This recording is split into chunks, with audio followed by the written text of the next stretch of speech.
going on, Breaking Brown family? How is the family doing? What's going on? How's everybody doing? Get your libations. Get whatever you need for the show. Get your libations. Get your juice. Get your tea. Get whatever you need for the show we're going to do today. We're going to try to break a few things down.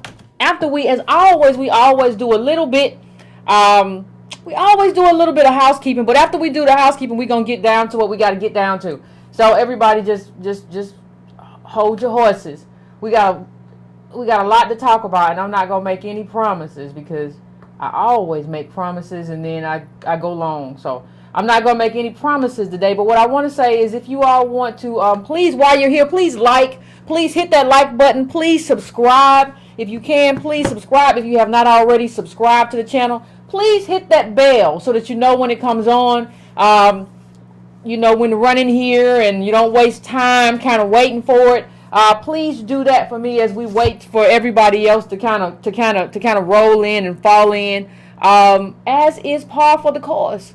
So we have a lot of things to talk about. If you all want to donate, you can go to donatebrown.com. You can also subscribe. You know, you can also go to and make a monthly donation at breakingbrown.com. You can do all of that. And what I want to say for the newsletter, I figured out that some people were being suppressed if you subscribe to the newsletter but you haven't opened it or for a number of weeks or whatever, it automatically stops sending it to you. So again, I think I've gotten most of the people who've emailed me straightened out. But if you have subscribed to the newsletter and you're not receiving it, please email me at editor@breakingbrown.com. I would appreciate it. It would be wonderful, and we can get you, for those of you who don't know, who are new here, the newsletter comes out every Sunday, and it's like curation. It's just a list of links of news which I feel is important to the American DOS, descendant of slave community. But what does that mean? What does that mean? Well, that's what it means. So let's talk about family. Let's have a conversation about this whole Kaepernick Nike ad. I have seen a whole lot going on, family. I have seen some horrible looking, what do they call those things? Air like a bird, Air Monarch or Nike Monarch. I have seen middle-aged white men tearing up their little Sears Roebuck shoes. They are cutting the Nike off their sock. I have seen all sorts of things going on, all sorts of disturbing phenomena, because Nike put Colin Kaepernick in an advertisement. I found all of this very, very disturbing, ladies and gentlemen. But what is even more disturbing to me is how blacks have been kind of celebrating this as a win. So my DOS community is basically celebrating this as, Kaepernick, in the end, he won it out. Look at the people destroying the shoes. Look at the people doing X, Y, and Z. Oh, my God. So we are perceiving this as a win. See, one of the things we got to stop doing is perceiving something as a DOS community as something that's good just because people on the right are upset about it. So you see these right wingers or Trump supporters or whatever. You see them tearing up their own clothes that they paid good money for. And so you assume that this must be a positive. This must be a positive thing because the group that we don't like is tearing up their own clothes. There gotta be something to it. Except, I wish before we decided that there's something to it, just pause. If you want a lesson, like in how to assess things, I don't care whether it's data, situations, even cinema, whatever you want to assess, my advice would be pause. Just give yourself a minute. Give yourself a little while to pause and really kind of decide, kind of digest it. Thanks, fam, for the donation. Thanks to kind of digest it and decide, okay, is this a good thing or is this a not good thing? So what I want to do is I draw the line. I want to draw a line from why Kaepernick was protesting to the ad that I just saw. I want to draw a straight line. Okay, so it's not gonna last long. It's a long clip, but I'm not gonna play the whole thing all the way through. But I just want to put you back in the context. I want to put you back in the mindset of when Kaepernick was started this whole thing, and I want to put you back in the mindset of some of the things that he was saying then. And then I'm gonna let you watch a little bit of it. Then we're gonna come back out and we're gonna have a conversation. Then till now. Bam! I can draw a line. That's what we should always do. Let's draw a line. So we're going to do this, listen to this for a little while, and then let's come back and have a discussion. What are you trying to accomplish? What would you like this video game for you? That's basically. I mean, ultimately, it's to bring awareness and make people, realize what's really going on in this country. There are a lot of things that are going on that are unjust. People aren't being held accountable for, and that's something that needs to change. That's something that, this country stands for: freedom, liberty, justice for all. And it's not happening for all right now. Is this something that's evolved as a philosophy in your mind, and how has this kind of progressed that you make a stand like this? It's something that I've seen, I've felt, wasn't quite sure how to deal with originally. And it is something that's evolved. It's something, as I've gained more knowledge about, what's going on in this country in the past, what's going on currently. These aren't new situations. This isn't new ground. It's things that have gone on in this country for years and years and have never been addressed, and they need to be. Will you continue, Colin, to sit? Will you continue to sit? Yes, I'll continue to sit. I'm going to continue to stand with the people that are being oppressed. To me, this is something that has to change, and when there's significant change, and I feel like that flag represents what it's supposed to represent, and this country is representing people the way that it's supposed to, I'll stand.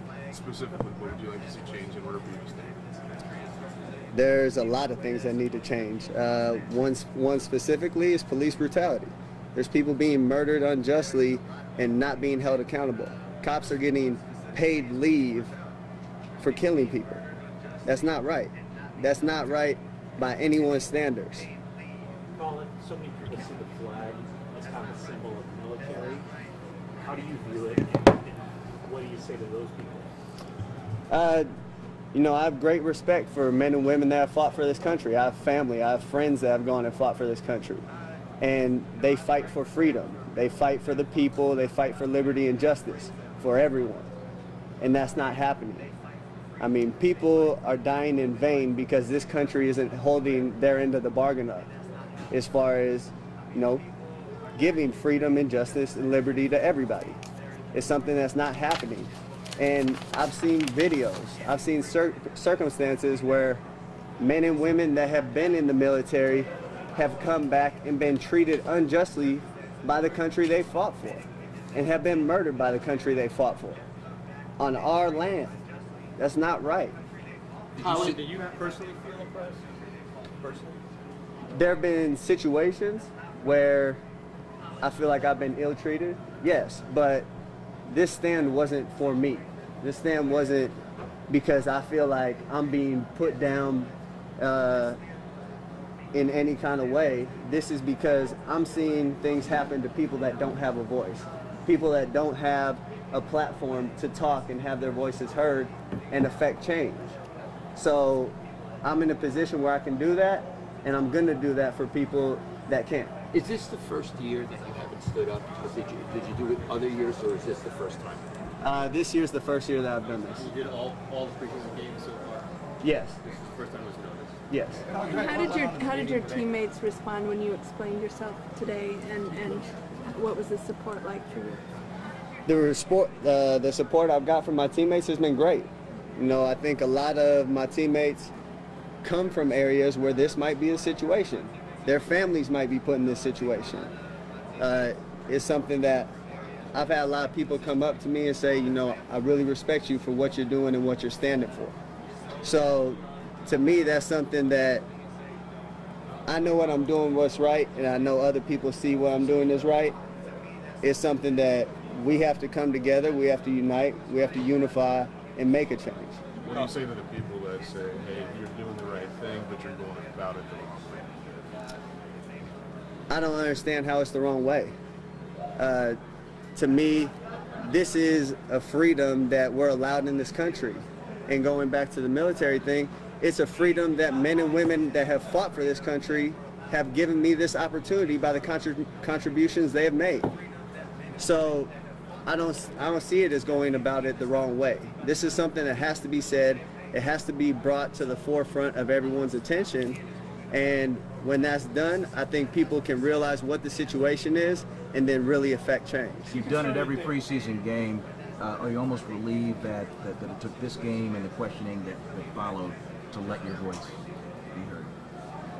It wasn't something that I really planned as far as it blowing up. It was something that I personally decided I just can't stand for what this represents right now. It's not right. And the fact that it has blown up like this, I think is a good thing. It brings awareness. Everybody knows what's going on, and this sheds more light on it. Now, I think people are really talking about it, having conversations about how to make change, what's really going on in this country, and we can move forward. That said, this is seen as like a blanket indictment of law enforcement in general. What was that? You're concerned that it can be seen as a blanket indictment against law enforcement in general. As far as what? I don't really understand what you're trying to get at. People getting murdered by police. I mean, do you think that it's seen as sort of an indictment against police? There is police brutality. Yeah. People of color have been targeted by police. So that's a large part of it. And they're government officials. They're put in place by the government. So, that's something that this country has to change. There's things we can do to, hold them more accountable, make those standards higher. You have people that practice law and are lawyers and go to school for 8 years, but you can become a cop in 6 months and don't have to have the same amount of training as a cosmetologist. That's insane. I mean, someone that's holding a curling iron has more education and more training than people that have a gun and are going out on the street to protect us. Colin, you started doing stuff beyond sitting. What was that? Do you plan on doing stuff beyond sitting? Now, Breaking Brown family, y'all heard what the man said.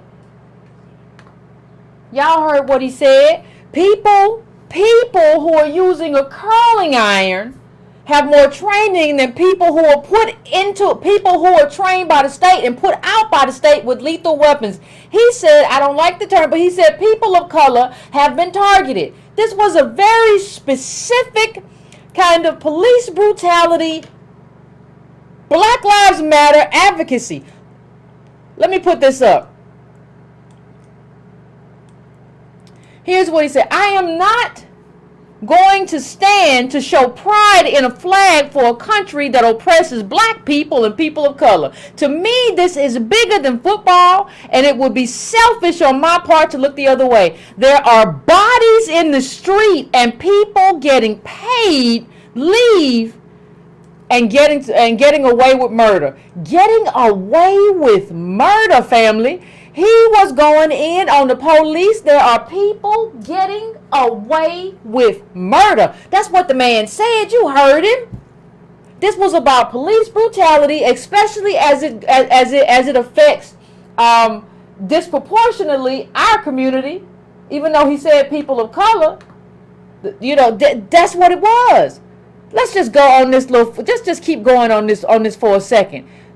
This is Kaepernick. This is not something that I am going to run by anybody. He said, I am not looking for approval. I have to stand up for the people that are oppressed. If they take football away, my endorsements from me, I know I stood up and did what's right.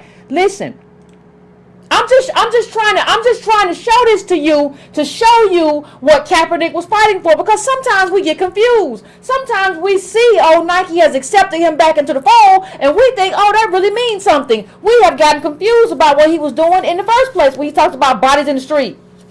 When he talked about this message, his heart goes out for the family of Philando Castile. This was all police brutality. When he linked this to slave patrols, when he linked the police to slave patrols, that's us, fam. That ain't no people of color. That's DOS. That's DOS all the way. See, what I want to draw a line, I want to show you what it was. versus what it is. It was one thing, now it's another thing. You gotta understand, when people play this shell game with you and they moving the shells around, you gotta be enough. You gotta be good enough. You gotta be quick enough. You gotta be smart enough to understand that the game has now changed. Parts have been moved and ain't nothing under these shells. There used to be something under there. There's nothing under there. See, we have to understand that just because right-wingers were outside tearing up their clothes, that doesn't mean that was a win for us. That means that they don't know enough or understand enough or aren't bright enough to understand that they won. Well, what do you mean, Yvette? What do you mean that they won? What are you talking about? You're just being so negative when you say that they won. Every other DOS commentator that I've watched, every other American DOS I've watched said this is a good thing. Every other YouTuber I watch says this is a positive thing. What do you mean? Okay, let's draw the line.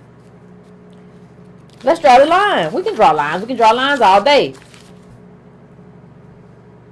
It wasn't just a slave patrol.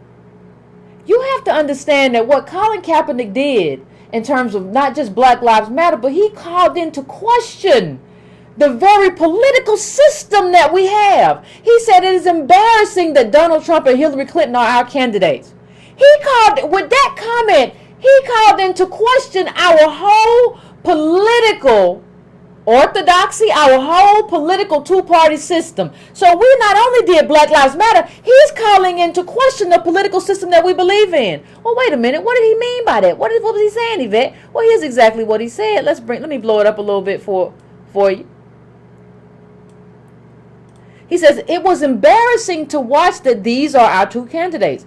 Kaepernick told reporters on Tuesday. Both are proven liars, and it almost seems like they're trying to debate who is less racist. Understand, here is again race emerging in Colin Kaepernick's conversation, not just in terms of police brutality, but in terms of the racism of our two main candidates at that time prior to the election. He said, I don't like either one of them. They're both racist, and they're trying to prove who's less racist. He was calling into question the very political system that we all operate on. I'm going to draw a line.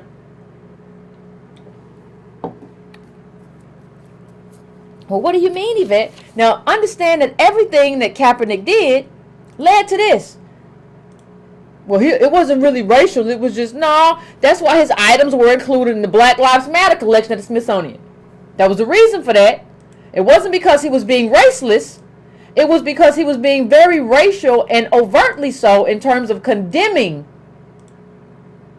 the kind of overtly racial and racist profiling and racist political candidates that we have seen. That's what it was. That's who he was.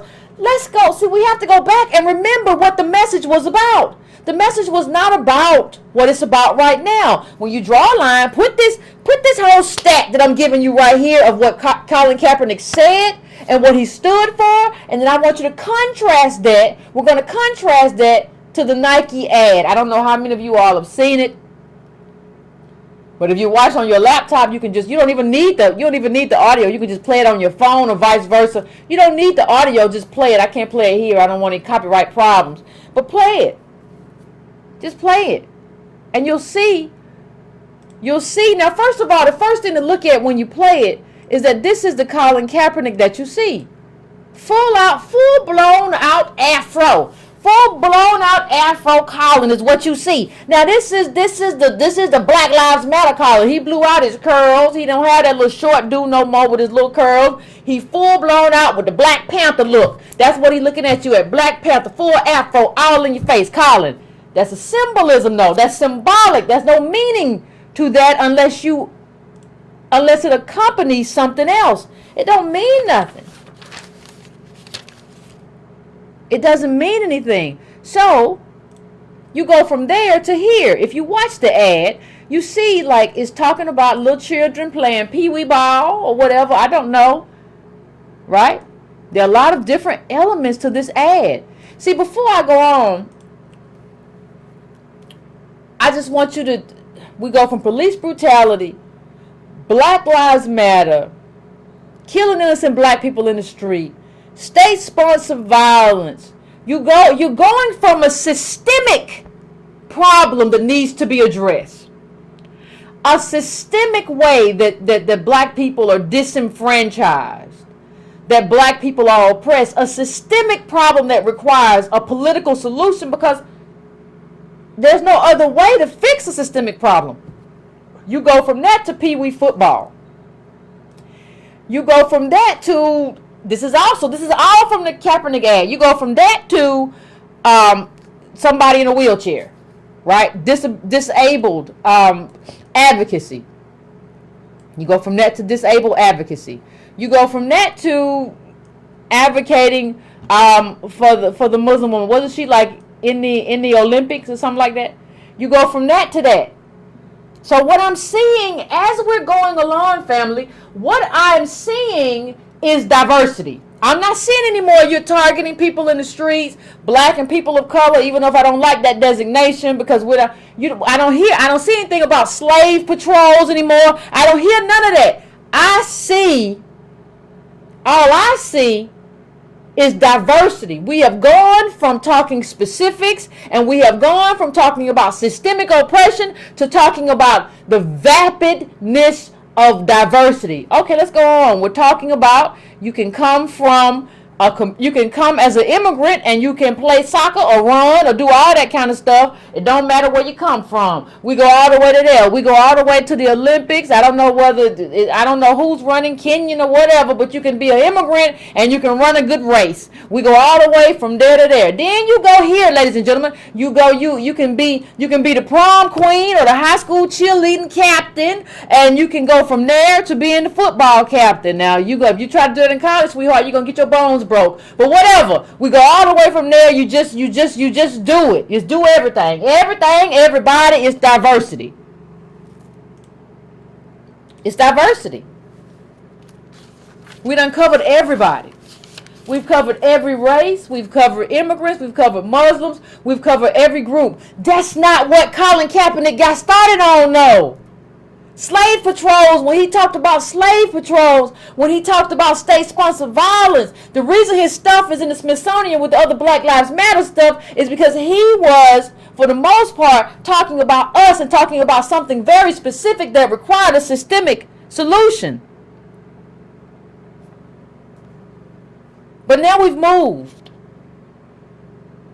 And we've moved. And ladies and gentlemen, my problem is that we've moved. And most of my people don't understand that we've moved. The bar has moved. The bar has been changed. The bar has been lowered. He ain't talking about that no more. He's not talking about that anymore. We're not having that conversation. We're talking about white cheerleaders and immigrants who come over here to play soccer or go somewhere to play soccer and run. And we're talking about Serena. And we're talking about you just have to be the best. And, and somebody said, well, wait, Yvette, what's wrong with it? What's wrong with this? Is a diversity commercial. If Colin Kaepernick had started out talking about how diversity is wonderful and we all need to be the best, he never would have got booed in the first place. Nobody ever would have boycotted in the first place because nobody's afraid of diversity. Nobody's afraid of hearing somebody talk about do your best. Nobody's afraid of any of that. He never would have got protested. He got protested because he was talking about cops, and he was talking about how cops treat us. You don't get to talk about how cops treat us and try to take a knee and try to keep your job. That's why you lost your job. That's why you ain't nowhere in the NFL no more. If you had talked about this then, you still be there. You still have your job. You still be throwing catches or whatever you do. And I want to ask you, for some of you who say, well, Yvette, I support Cap. Is this why you started supporting him now? When you started supporting him, did you support him out of some diversity initiative? Well, we tell all the children of the world to just be the best that they can. I want to tell a little white child that she can be the best quarterback, the little child with no legs, that child, a football player with no arms. I want to tell him just be your best. I want to tell the child who's a Muslim and she doing the thing, that you be your best. Is that why you supported Kaepernick? Or did something change? Did you recognize the shift? Or did you just wake up and see that Nike was putting Kaepernick on an ad and you wanted to be there with it? You got to hold off. Walter Scott was shot in the back over child support. Eric Garner was choked out. What was he selling? Loose cigarettes?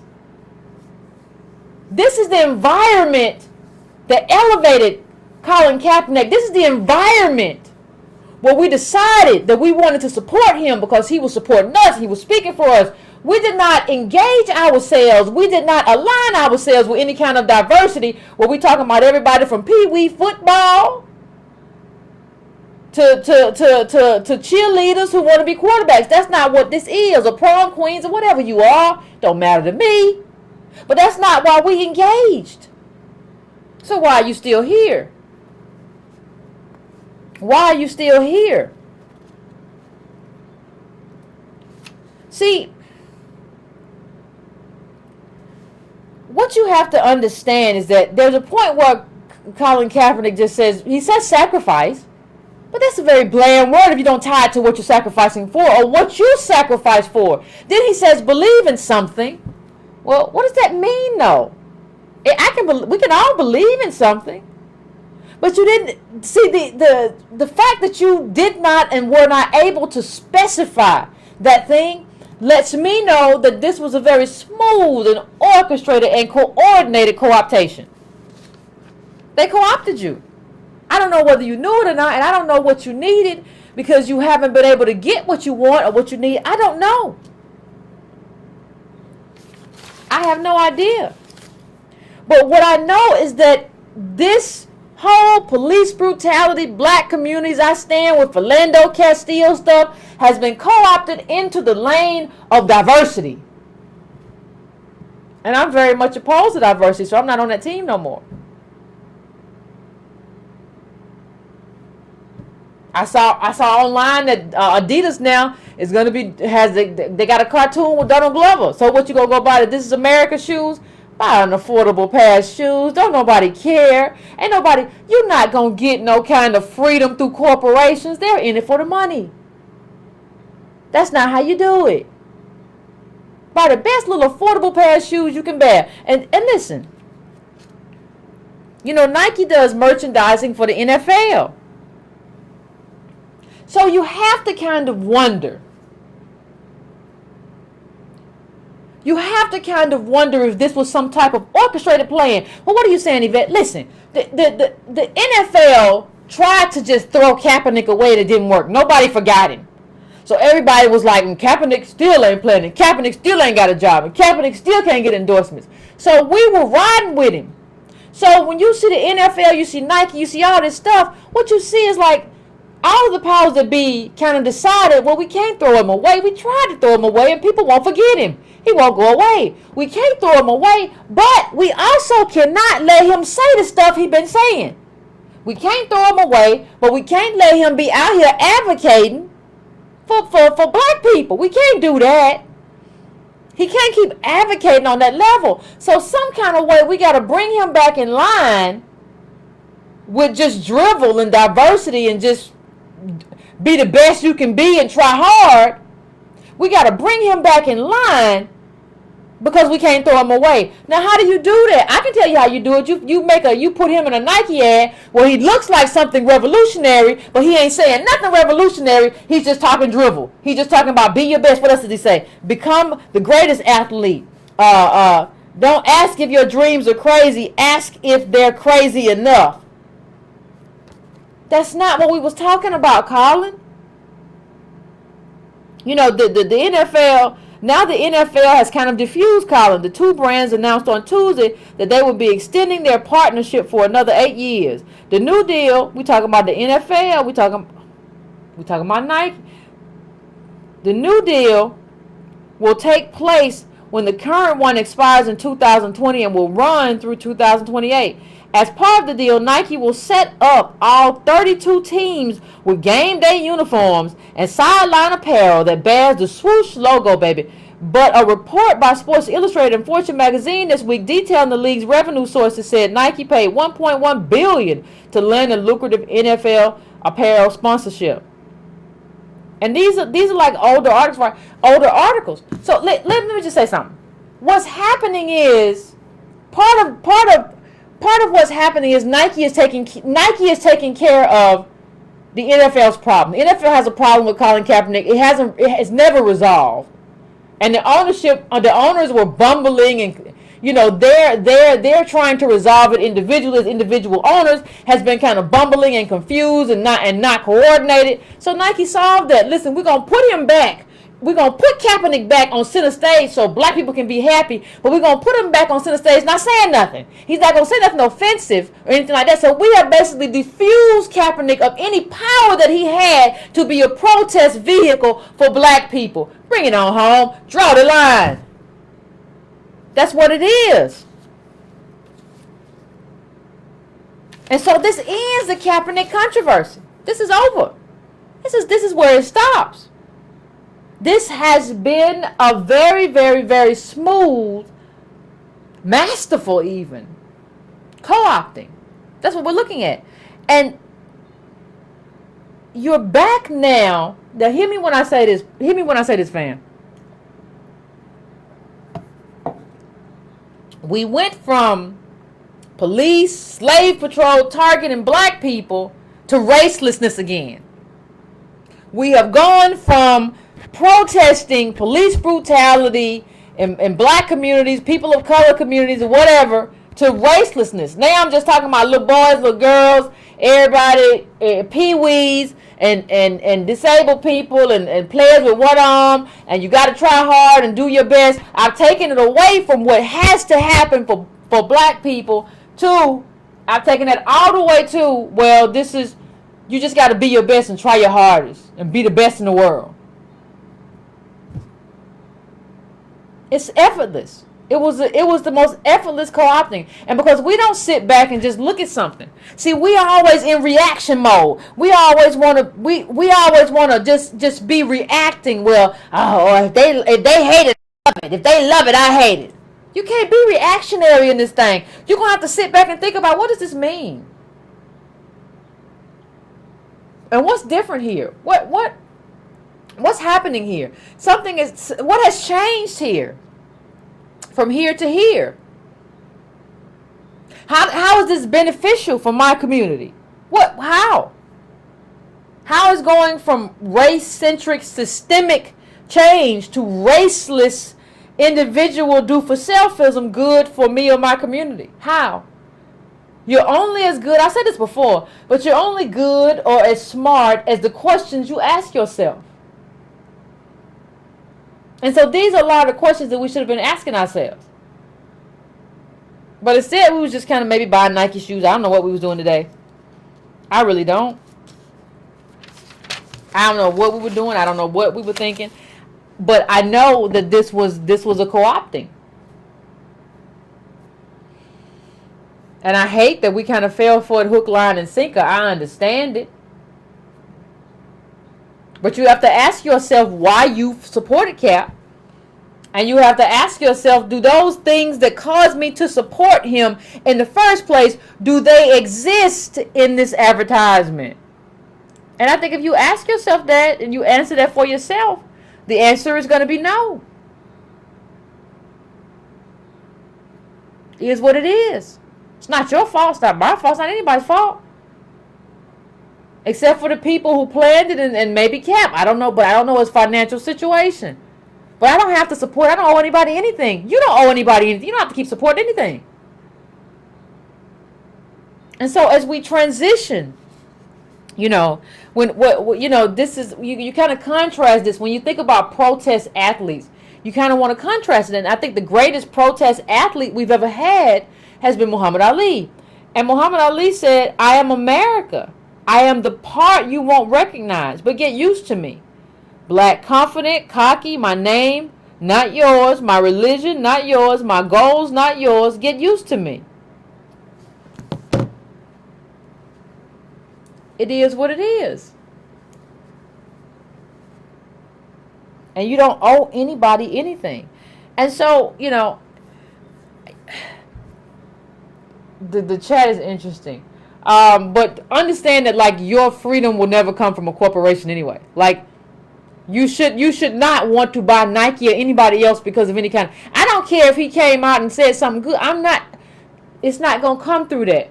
And see, the thing is, when you talk about it, it's easy to make another transition. Like another thing I wanted to hit tonight,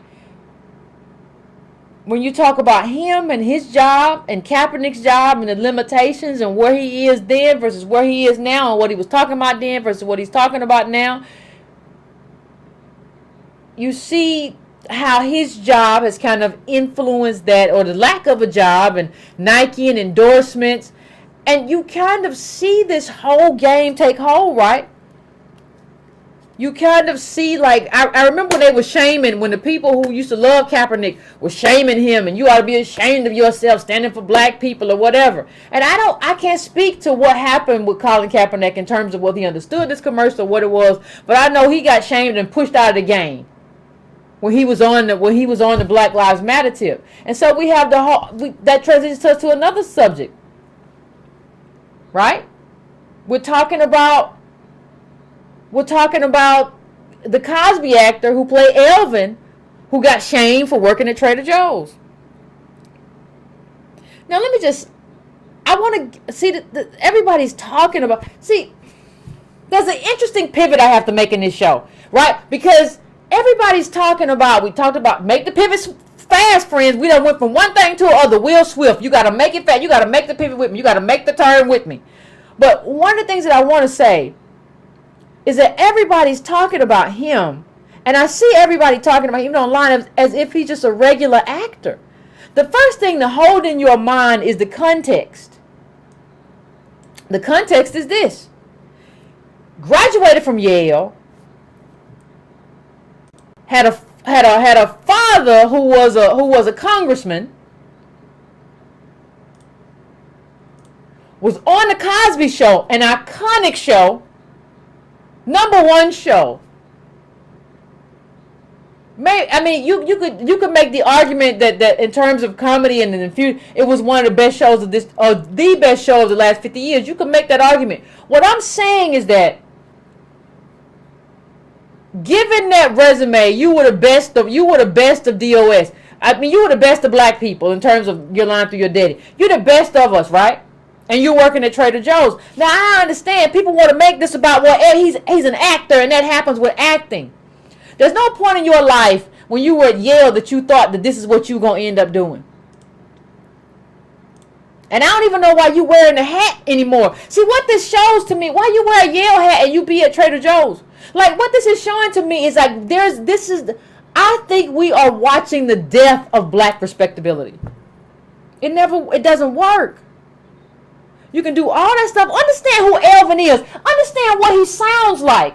Understand he sounds like this, and he says, "Well, I was there, and understand that I think he's married to a white woman. He's not like, this is not a gangster. This is you had a congressman for a father. If anybody should have made it, it should have been you." And people say, "Well, I've seen all the texts, and I'm gonna go through them in terms of people supporting him who were white people who had done good movies and stuff, and they ended up working and they all did regular jobs in between their projects." But what I'm telling you, and we've talked about the implosion of black celebrity, what I'm telling you is that if a Yale graduate cannot make it, I don't know who you're following in terms of black celebrity. And let me tell you something else. One thing that you have to do as we go forward, one thing that this whole thing brings to mind that you have to do, if there's nothing else that you do in your life, you have to stop letting people make social judgments of you. If this is where Elvin is and ain't nothing wrong with working a job. I'm not saying it is, but I'm saying he's not you. Like, he's not a dude who went to community college or went to a regular 4-year school. He was on the best show, went to the best school, had a congressman as a daddy, and this is where he is. It's almost like, remember Elijah Cummings, his daughter driving for Lyft? We ain't got no legs to just like transfer that wealth on to somewhere else. Like half the actors who were talking about, I do it too. Well, half of y'all didn't graduate Yale, and half of y'all didn't have a congressperson as a parent. He's different. He's supposed to be in a different league, but he's black, so he's still black. Listen to this. The Cosby Show has the highest average Nielsen rating, a robust 34.3. Since a Nielsen rating represents the percentage of all TV households tuned in to a show, 30 and 50 million viewers. This is understand 30 and 50 million viewers. Insecure only gets like 600,000. That's 3.9. Understand? See, everybody's seeing stuff the same. Well, the Cosby's a good show. Insecure was the Cosby Show was on a whole nother level. You gotta understand. People talk about Insecure getting 600,000. I get 2,000 on any given night. Anywhere from 1,700 to 2,000 on this show with no advertisement. You on HBO and you only getting 600K. Okay, keep telling me how it's a wonderful show. Cosby Show on a whole different level.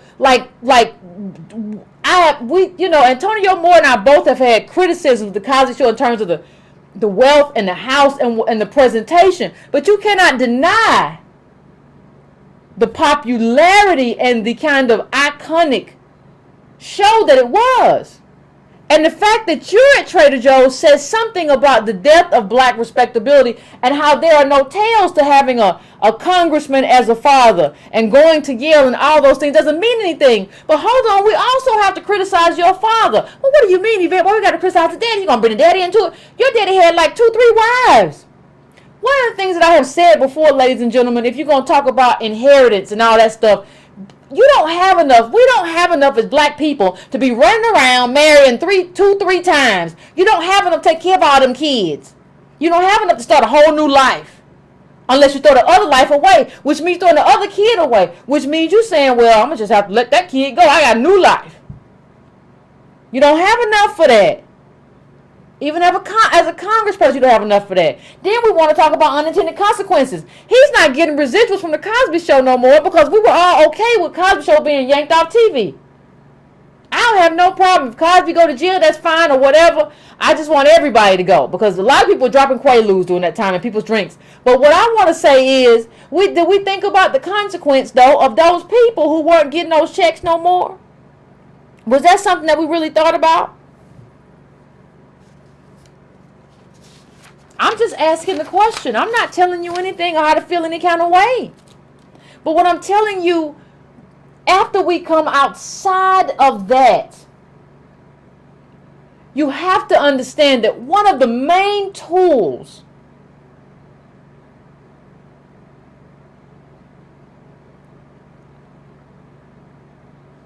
and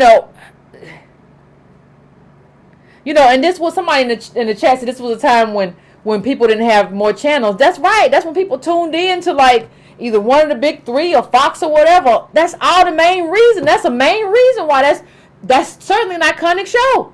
Because people did tune in. That's why it's remembered so much by white families. That's why he was recognized. People were tuning in regardless of the reason. People were tuning in. And that made it iconic. But what I want to tell you and what I just want to hit on with this is one of the main ways that capital kind of maintains itself is through shame. So, him being shamed at first, it changed, the tenor changed, but it wasn't because of us or a lot of us, because you had people like this. Well, squander the fortunes he made as an actor. How do you even know he made fortunes, Dodo Bird? Perhaps living luxuriously instead of planning for retirement. A Yale alumni with his resume should be more creative in finding work in the entertainment industry. One of the things I'm so tired of hearing people talk who don't know nothing. Just tweet and talk. Well, see what you got to do, Yvette. What you got to do, shut up. You don't know it. You don't know anything. Like, how do you know what he did or didn't do? You're just talking. And you're a fake it till you make it person. I know that. I don't even need. See, the people that came to his defense, for the most part, like a lot of these people were like white actors. And talking about how they had maintained and what they had to do. As someone this is Rebecca Corey, she said something. All these people were talking about, I've had to do it too. And so what I want to say is that shame is a tool of capital. How many of y'all, I don't want to get too personal. I'm not trying to dog anybody, but I use my own life because sometimes it's a perfect lens. How many of you remember Boyce Watkins going through this whole thing when I said, hey, it isn't really a company that you run, it's not a company because you can't really pay people, it's not a company. And he went through this whole thing of, well, Yvette is in her mama's basement somewhere. And it was so weird, but understand that this was just an attempt at shaming because in a fake it till you make it culture where hip hop has taught us, like Kanye said, don't you see the private jets flying over you? You know, now he's unstable and talking about he in debt and he don't want to be on tour. That's what you get. You deserve it all. Because hip hop has done that to us, make us into this shaming group. And what he tried to do was cast some kind of social judgment. And you don't understand it. I don't care about what you think. It doesn't matter to me. I don't care about your social judgment. But what I'm telling you people is that that's what you have to get inside of you. Well, you don't care about, I don't care if it's the truth. I don't care if it's a lie. I don't care if it's made up. But I don't care if you did it yesterday. You cannot care about anybody's social judgment. Especially somebody who isn't able to make that judgment. Well, what do you mean? Well, somebody sent me a video of boys talking about Howard and Howard University and how they canceled his shindig or whatever juke joint thing he was throwing over there. And he said they just put a no under it. They didn't let him know, and they should have at least let him know. And I don't have a problem. I have had my own experiences with my alma mater, and I know they dropped the ball. Absolutely, they dropped the ball. Unequivocally, they do. But you can't call Howard University not a school if you're not a business. You can't say that my school ain't a school if your business ain't a business. Well, what do you mean, Yvette? Well, I know, boys, that you don't check your email. We've had that conversation. When we were working together, I chastised you about that because you don't have a business, which means you don't have anybody who is charged with checking that email and making sure that the emails get to you. I've talked to people who the emails bounce back. All kinds of shoddy things going on because it's not a business. It's a self-employment thing that you're doing. It's not a business. So you can't call a school not a school when you have a business. It's not a business. See, that's my problem. I don't have a problem with criticizing Howard. I have criticized my alma mater. I got no problem with that. But I got a problem with people who have a business and not a business then want to shame you and be petty and say, well, when we're talking about an institution that may not go on, you want to be petty and say, well, but they did this to me. It's not about you. Like, how do we at a point not understand that this is not about us? This is about whether or not this institution lives or dies. And so whether I have all these conversations with people who want to make, well, I had a bad experience. I did too. I went there and had it. But I understand that what happens next is not about me, and it's especially about the students who are still there. So I don't talk reckless. I'm not a messy person. If I wanted to be messy, a lot of messy stuff I could say about a lot of messy people that I don't say on this show. I don't think people understand how much I hold back because I have that. I have a degree of discipline I think other people need to exercise. If you want to be of some use to the black community and understand your own limitations and the limitations of what you call a business before you go and do that to another institution. And don't and then you go like kick it while it's down. Like let's back up a bit. So what I'm saying is that one of the things that I've never allowed to happen to me is for me to be socially shamed. So, you know, this social judgment, and that's what you have to have. You can't even be a part of a poor community and say that, hey, I'm going to look at somebody and I'm a part of a working poor community, but how I decide who I'm going to date is by how their shoes look. Wait a minute. Wait.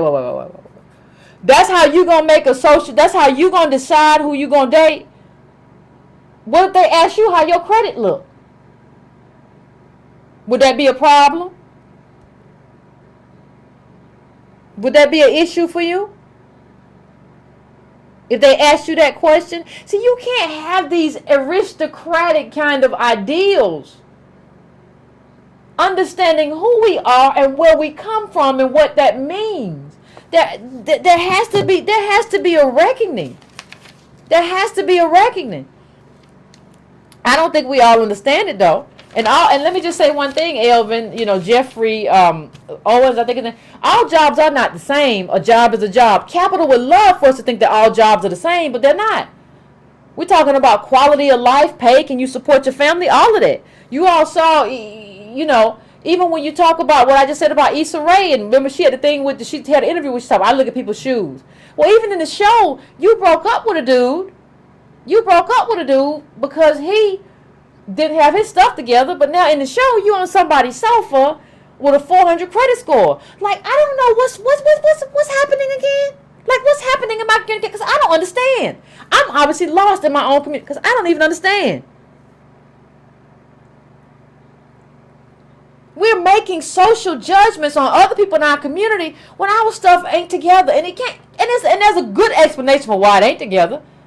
This is who we come from. This is what we come from. You come from slaves. Civil rights, the Civil Rights Act, Voting Rights Act, what, 50 years ago? 50 plus, about 53 years ago? What do you expect to be? Who do you expect to be? What kind of ambitions do you expect to have met at this juncture in your life? Please tell me. I'd love to listen. We all broke. And you run around here, and that's the beauty of this whole thing. With even the white people who were talking, you saw Terry Crews come out and say, I swept floors after the NFL. If need be, I'd do it again. Good, honest work, nothing wrong with it, nothing to be ashamed of. You saw your white brothers and sisters. I worked at Weatherspoon's kitchen after being in Harry Potter. I needed a job. No shame in that. And you know what? I really enjoyed it. You do what you need to do, and there's nothing wrong with that. But my people be coming out talking about, well, you gotta fake it till you make it, and see if you just did it creatively, you could do something different than what you're doing. You just gotta do it differently. Show me your bank account, Playboy. Show me you who giving all this advice. Show me your account. I just want to see it, because if you got all this advice, obviously you done stuck and moved and did all kind of things, right? I'm just asking. People say, well, I don't deal with no ashes. Give somebody some lotion then. We can't be here for that. Like, I don't understand we don't understand that we can't be here for that, casting and bowing to any kind of social judgment. Well, they talk about me. Why you talking about anybody? But then somebody talks about you. If you want to do, here's solution number 2 of the show. If you want to do something in your life, decide who matters. Decide whose opinion matters. Everybody's opinion don't matter. Everybody's opinion can't matter. And let me tell you something, that number's going to shrink. Once you decide whose opinion matters, you decide why it matters, it's going to shrink. I'm just telling you from experience.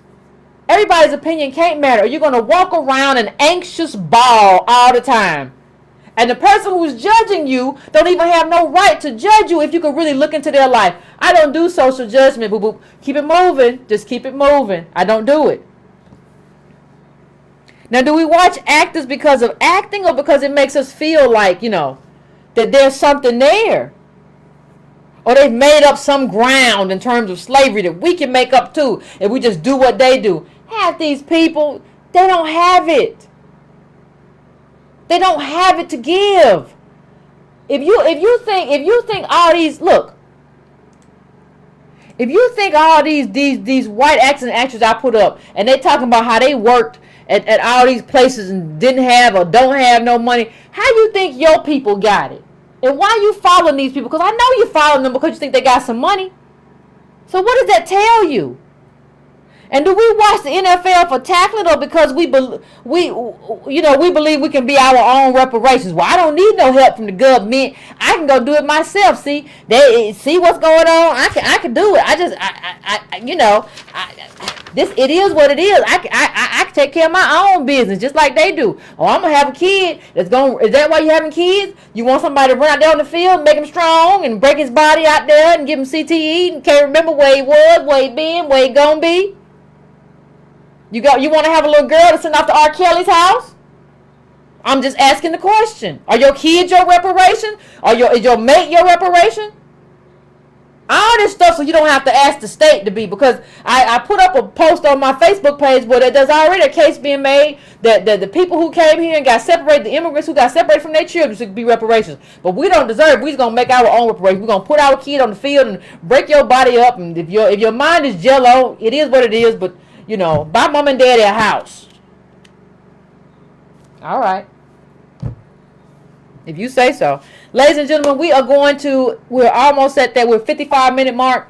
I am going to go to break. And then we're going to come and call in. We can talk about Colin Kaepernick. We can talk about job shaming and have that conversation. And I'm looking forward to hear what you got to say.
Breaking Brown fam. I think we getting ready to go to the calls.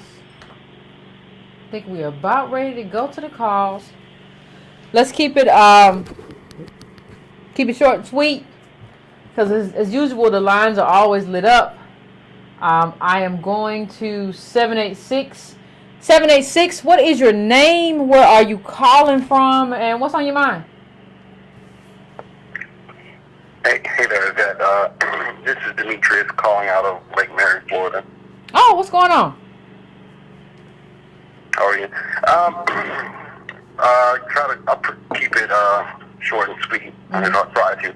But I like the point that you made about how we can't really start these new lives because we don't have the resources to do that. And if we're determined to try to start a new life with a new partner or something like that, then that, like you said, it requires throwing away your old family, your old life, and throwing away your other children.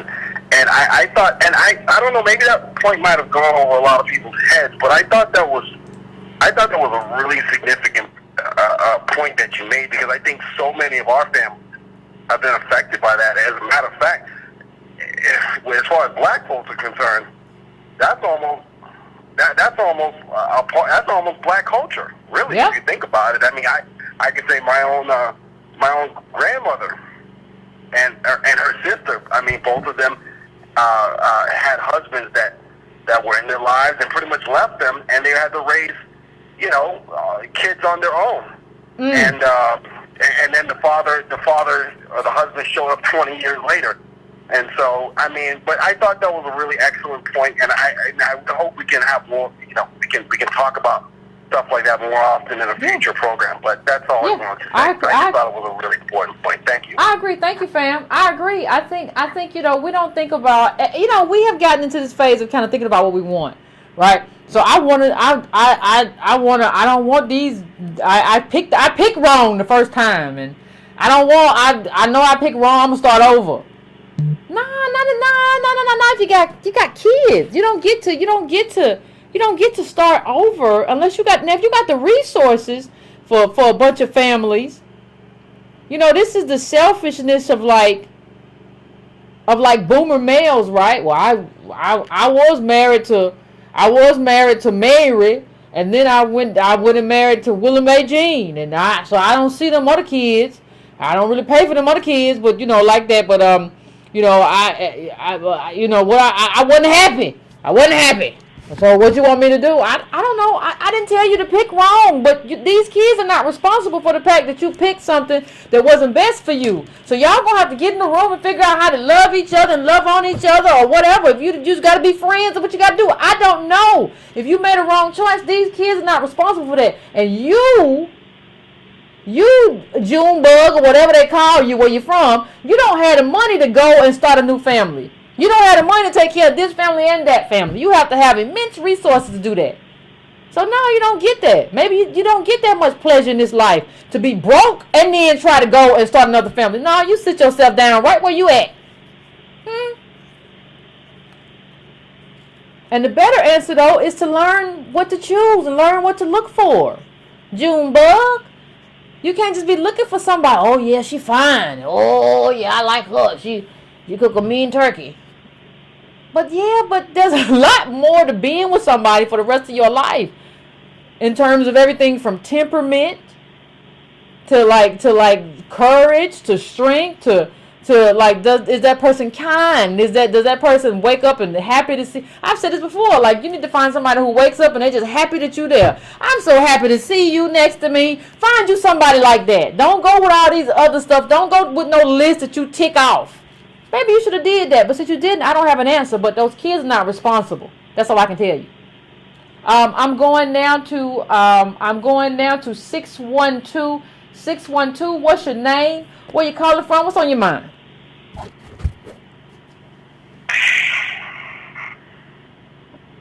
$612, you there? You all right? You going through something? Okay, I'm going to now 703. 612 hung up. 703. What is your name? Where you calling from, and what's on your mind? Yvette. Can Hey. you put me back in the queue? What's going on? I got something. I'm doing something, but can you put me back in the queue so I can talk to you later? Huh? Can you put me back in the queue, please? I can put you back in the queue, bro. I can throw you back in the queue. Woo. Y'all gotta start throwing people back in the queue too. You guys throw people back in the queue. I'm going now to 314. 314. What's your name? Where you calling from? What's on your mind? Hey, Yvette. Uh-huh. Can you hear me? I can hear you fine. This is Michael from St. Louis. I listen to your show almost every week. Oh, thank you, Mike. I appreciate that. I want to say that the reason why black folks don't consider our wealth position is because a lot of black people would say you're being negative. You know, we make it. We always look at our exceptions and define our group by our abnormalities versus the norm. So that, I think, stops us from collectively moving forward. And to address the Colin Kaepernick situation, I believe that he's getting quiet now because he may need a stimulus package. You know, a lot of black folks didn't support Kaepernick, and I think they engaged in inappropriate behavior to appease white folks. So I think before we can come together collectively, we may need that political. We got to have a code of conduct.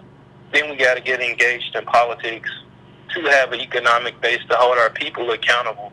Because right now, I think what's stopping us is our lack of wealth, and that white capital will pay black people to sabotage the collective for their own selfish. Of course, gain. always. And that's all I have to say. Always. Yeah. Thank you, Colin. Yeah, we get sabotaged all the time. All the time.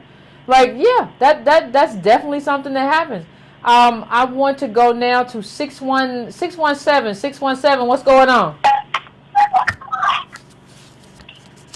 Hey, Yvette, what's going on? What's going on, Reggie? Hey, yeah, coming to you from the home of $8 in wealth for African American What's going on, Boston? And I'm coming to you from the home of Congresswoman-elect Ayanna Pressley. I saw that. You know I saw that. I saw that. You know I saw it. Yeah, she spanked Capilano. Double digits, wasn't even close. Rachel Rollins, who won the DA race, she mopped the floor with everybody too. You know, with less money. But I'm going to get back to them because I feel like some of that ties into what we're talking about as far as Cap.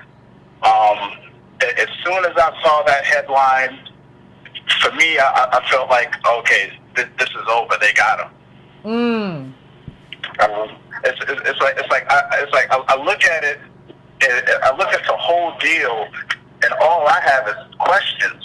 You know, because it was said that they had some kind of deal. Nike had some kind of deal with him behind the scenes while he was going through that, while he was in limbo. So my question is exactly how long was Nike floating him? Is this something that was calculated on Kaepernick's part? Is this the limitations of blackness in terms of wealth expressing itself again? Yeah, I think so. Was he overextended financially? You know, before he got dropped. So Nike comes in and says, okay, I'm going to float you for a while because social justice is popping. We can use that angle to sell some shoes, and we know you ain't got no money because you black. But we're going to tell you how it's going to go. So you go from white supremacy, take down the two-party system, to multiculturalism and diversity, like with the snap of a finger. Yep. It was like Nike was like Thanos, snapped the finger and Colin's whole world changed. It's like I don't know what's in Colin's bank account, but based on the data that we know, I think I can take a good guess of where he's at in comparison to his white counterparts. Just some questions I have. Now, when I also look at this thing, I can't help but draw parallels when I look at Kaepernick and I look at Nike. It's like I look at Nike moving around with the whole diversity con, and I see the Democratic Party.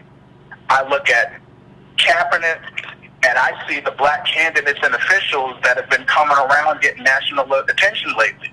I'm talking Stacey Abrams in Georgia, Andrew Gillum in Florida, Ayanna Pressley here in Boston. It's like the Democratic Party is already trying to suck these people in and neutralize them. Like, look at the coverage on NBC. It's like they're like everybody's favorite now. So, and this is why politics is so important. We have to apply and sustain pressure. I've had conversations with officials. Some of them know what's going on. A lot of them don't know a lot. That's why we got to know the data and put the pressure on them. But they're sympathetic to it.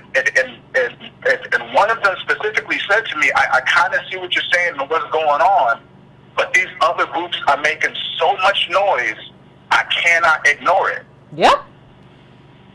So we got to make noise on our end. And like I said, it has to be, we have to apply the pressure and sustain that pressure. It can't just be in the voting booth.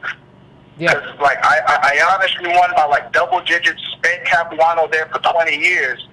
We can't just stop there. It's like before she even gets to Congress, she should have letters, emails, all kind of stuff waiting for her, like, what's the black agenda? If and when Stacey Abrams and Gillum get to where they're getting, they should have a pile of mail from DOS waiting for them. Let them know we will. But isn't that the problem? But isn't that the problem, Reggie?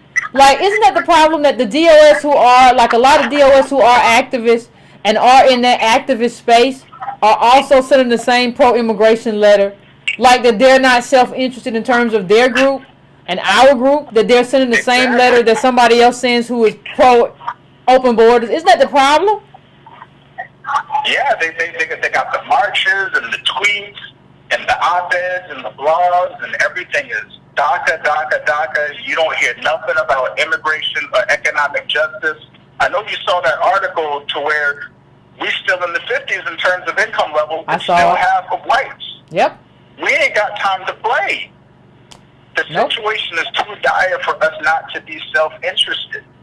We have to be focused, self-interested, and apply that pressure, because it's like they know we're coming, but they're kind of waiting to see if we really coming. We gotta really come and get them. It has to be on the local level. Each one of us from the ground up, like these upsets, you know, in terms of Capuano, in terms of Ocasio-Cortez, even though she has problems, these are all grassroots efforts. They beat the people with the money because they had the people. Yeah. You see what I'm saying, Yvette? Absolutely. But I'm just wrapping up. You know, the Jeffrey Owens situation was real good. I feel like that's the perfect poster child for the Chetty study. Father's a congressman. He went to Yale. Don't matter how high you start out, white supremacy still gonna find where you at, put you at the bottom. That's all I gotta say, Yvette. No, I appreciate it. I appreciate it, as always, Reggie. But what I'll say in terms of what Reggie said is this. You know, other people, other groups, they'll talk solidarity with you all day, but they understand their self-interest.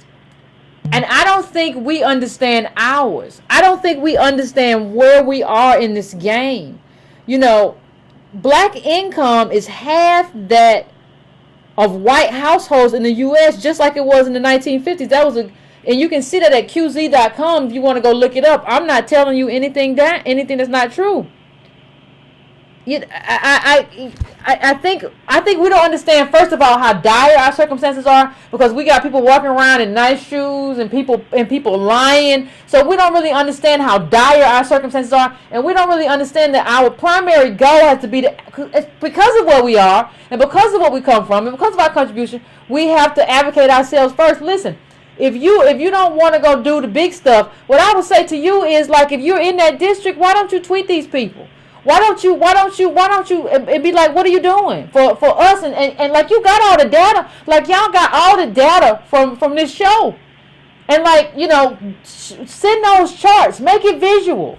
Because a lot of these people, and if you don't want to do the big, like you congressperson, start with your local people. And you can add out, like I challenge all of you tonight, and I've said this before, I'll say it again, add all of your state and local representatives to your Twitter. Y'all follow all kind of BS on Instagram, all kind of BS on Twitter. Add all of these people to your Twitter. If you know, I know the Breaking Brown family has been done a lot of this, but we got a lot of new people in here. Add all of those people to your Twitter. And I want you, when they say something stupid about, hey, DACA for everybody, I want you to be like, what are you talking about? Pull up their district, if it's mostly black or mostly white or whatever, and be like, you only have this many Latinos or whatever in your district. And half of them, when you talk about DACA, when you talk about a lot of people aren't citizens, they can't vote. Why is that your position of advocacy? And put up the charts that we sent. Like, you got to get in these people. And you don't have to be like, well, I ain't got time to go to a town hall. You got time to go to Twitter. I'll see y'all all on Instagram and doing all kinds of stuff you ain't got no business doing. So what I want you to do is start there. Now, I'm not telling you to end there. You can keep doing it, and we can talk town halls, and we can talk who to vote for. We can talk how to do advocacy, but start there. There's no reason why your reps are not on your Twitter. There's no reason why you are not tweeting, engaging, and dogging these people. Because a lot of people, when you go to your reps, a lot of people don't even have many followers. They're not used to being held to account on that level. Because most people just like don't even watch them. And then you might actually find that you have a good rep. So that lets you know, I got to support this rep. I actually got a good rep that might be in trouble. Like, all of that you have to get familiar with. You know, and it's not just y'all. I saw my rep say some real stupid stuff. And I was like, I'm going to have to hold you to account. It's just what it is. We all got to do it. 202, I'm coming to you. 202, what's going on? Hey, y'all, what's going on? What's going on, Alexander? We have been blessed with Alexander again. Let me ask you a question. What's going on? If I gave you $1 billion, if I gave you $1 billion right now, gave you $1 billion. With a B? With a B? With a B? You said with a B? B. Okay. With a B. Okay. If I gave you $1 billion to never vote again, never be involved in politics, would you take me up on the offer? Never be involved in politics again in my life? Nah, Yvette, you can't be involved. I'm going to give you $1 billion to buy your political silence, to become a non-participant in democracy. Would you take it? I don't know if I can do that. Now, can I do something else that I can put food in my people's mouths and stuff? Yvette, don't change my hypothetical now. Don't change my hypothetical. I offered you $1 billion for your vote, to never vote again, to never be involved in politics again. Well, then I can't do it. You know why I can't do it, Alexander? Because what I'm gonna do with the billion if I can't be political? What I'm gonna do with it? Politics is everything in terms of moving politically. I saw Jeff Bezos just give like $10 million to a PAC. If I can't move politically, what do I do? Hey, real quick. Everybody in the chat, how many of y'all right now would give up voting for the rest of your life for $1 billion? I can't do it. I cannot do it. Now in the chat. I can't. You wouldn't do it? I can't do it. Okay. So you would have been on the other side of Booker T. Washington, who at the Atlanta Exposition in the late 1800s, he offered to give up black people's right to vote if white people would in turn give them reparations. He offered that, and people called him an Uncle Tom for doing that. You could actually make an argument that was the original pound cake speech, and Bill Cosby was Booker T 2.0, and Jasper Williams was 3.0. But here's what I'm getting at. Yvette, in 1964, when the dean of the School of Education of the University of Mississippi, when they were debating the Civil Rights Act of 64, he said if niggas want civil rights and citizenship, then let them eat them as crumbs off the floor from the white man's table. Yvette, it is in my perspective that all we have ever gotten out of the political process is crumbs. We have never eaten steak. No, we never had no steak. Never. Now this is, huh? I said we never had no steak. Go on. We ain't never had no steak. So I have argued that no sane black person can be pro-democracy because democracy only works if your people are in power. So because we are not in power, DOS, we are left to eating the residue that's left over between the quarrels of white people. Now, to understand how you behave in an atmosphere like this, you got to go to Derek Bell, which is ultimately the critique you're giving of Colin Kaepernick, and which is probably, I hate to say, all these new politicians popping up. I don't get excited about a lot because at some point a politician gonna break your heart. But here's the thing: Derek Bell posited the theory of interest convergence, who said that white people will never do anything for black people unless they first stand to benefit from it. Unless they first stand to benefit from it.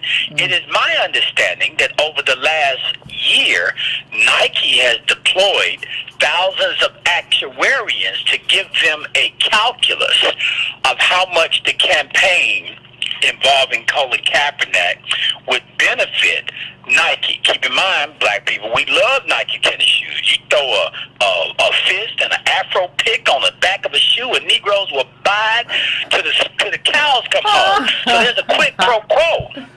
What you say? I'm just laughing. Hey man, you know that we put some weave on the back of a Nike, people gonna buy it. But look, so interest convergence is essentially saying that if our interests don't converge with white people's interests, then we get nothing. And so it was only for me a point of time to the point where Kaepernick would flip and do this. This does not surprise me at all. Dr. King actually had a dinner. I believe his Nobel Peace Prize dinner was sponsored by Coca-Cola. I think they endorsed his dinner, the dinner they did on stateside. Well, the thing is, Dr. King used to try to speak to the hearts of white people, but he saw that white people wasn't going for that please, Lord, thank you, Jesus stuff. It was only when he went to Memphis and told black people to stop buying seal test milk and Wonder Bread and Coca-Cola and hitting white people in their pockets to the point they started to respond. And he posited an economic argument against segregation, because if you have segregation, you have to have two of everything, so it makes it more expensive. And so if you are a black person that is going to competently participate in this democracy, as I mentioned before, no sane black person can be pro-democratic, but if you are going to participate, you have to look for those opportunities for which white people can benefit to something you're trying to get. That's just the fact of the matter. Because unless white people can see themselves in you, you're really not going to get too much out of them. That's just what I've learned in the public sphere. Now, shifting to Mr. What's his name? Joffrey? Owens. Yeah. Joffrey Owens. Now, something we need to realize, and this is the problem with black celebrity. In the history of America, most black people have never done well. Most black people have never done well. The black people that you see that are doing well are exceptions. They are not the rule. They are exceptions. They are not the rule. So most black people that have never done well, and the ones that have done well, really haven't give a shit about the ones who ain't doing well. Now, if we were to do, I actually have one of the books I'm working on. It's called First Blacks, and in this book, I am working, what I am trying to do is somewhat of a racialized audit, where I go through and I look at the first blacks in every industry, in every position, and I posit the question, what have black people gotten for their presence? What have black people gotten for their rise in that white space? And time again, you often find nothing. Nothing. Only thing that was gotten was that person being the only black person in a room. And so we have to start asking the question, anytime you see a first black person, this is the first black, you have to say, what did black people really get out of it? Hell, we just had a so-called first black president. What did black black people get out of that event? Nothing. And that is actually more typical than you can ever imagine. If you cannot identify 5 other people that a black person has that I can call up. I call them reverse interviews. When you come in and say, okay, give me 5 people phone numbers who I can call right now who will say they are where they are because of you. And if they cannot identify 5 to 10 people, you know that that person lived their lives as a selfish person. So that's very important. Now, moving to closing, is that Yvette, there are a lot of black Ivy Leaguers that are homeless. And I'm saying this, and there's a brother right now, PhD from Harvard, homeless on the streets of Boston. There's a Harvard-trained lawyer right here in D.C. that is homeless.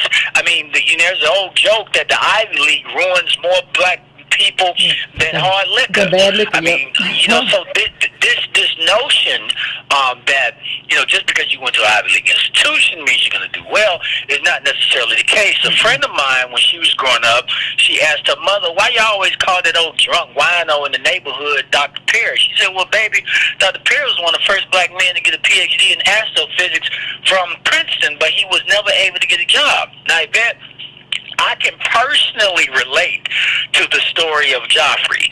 I'm telling you, with a PhD, a law degree, an MBA, an MED, a BS, and an MDiv, I was not able to get hired. I can show you my turn down letters, both to white institutions and to black institutions. Some of my own people were calling me overqualified, not understanding that overqualified was a word that was invented by white people to describe black people once we became college educated. And so education. But Alexander, I'm not hiring nobody. Has never meant. I'm not hiring nobody with that many degrees. You're a warlock. I'm telling you. Well, I'm saying, but I had to go into business for myself and open up my own law practice because I was nobody hired.